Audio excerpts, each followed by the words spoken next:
Una vez asistí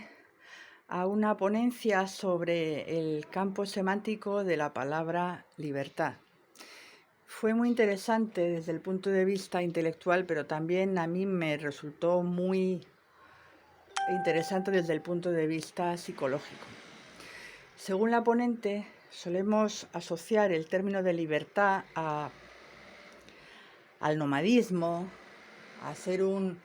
gitano que va en carromato, a ser un feriante que va de feria en feria, a ser un vagabundo, a ser una persona que no está atada a unas raíces, a unas tierras, a una patria, a una propiedad inmobiliaria. Y resulta que era lo contrario. En las lenguas, por lo menos europeas, que ella había estado investigando, el término libre tenía que ver con gratuito, con no obligado, con no dependiente, con aristócrata, con propietario. Antes de que hubiera pues mercantilismo, vamos a pensar en la época feudal, por ejemplo,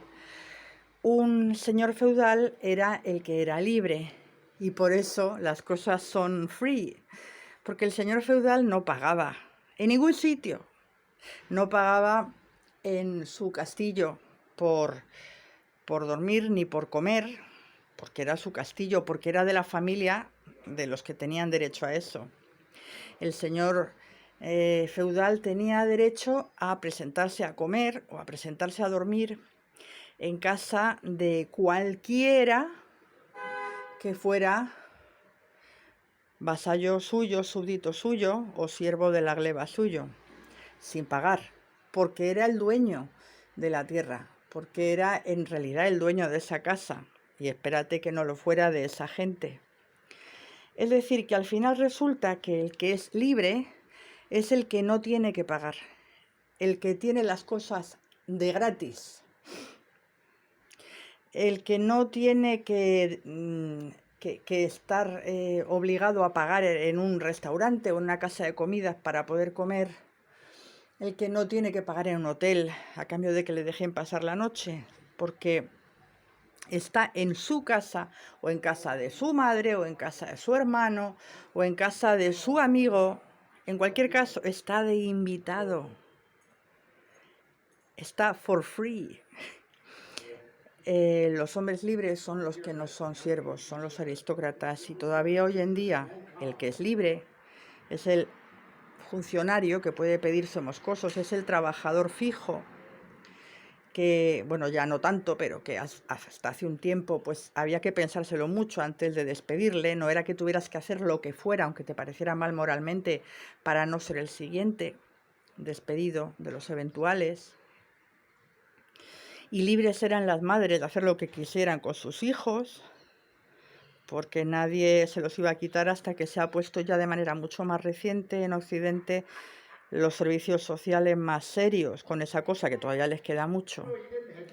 Es decir, que al final resulta que para ser libre lo que hay que tener es la titularidad del empleo, de la familia, de la mujer, del hombre, de las casas. Tienes que ser la esposa, no el ligue. La esposa es un follón divorciarse, del ligue o de la querida o de la esta de una noche, no. Al final resulta que lo contrario de libre no era gitano, encarromato, feriante, vagabundo, saltimbanqui o juglar, sino que lo contrario de libre era bracero, forastero, peregrino, precario. Y cualquier persona que está de paso, que no está en su sitio, que nunca está en su casa, que no está en su empresa, que no está en su casa, que no está en su familia, que no está en su pueblo, que no está en su rollo y que está totalmente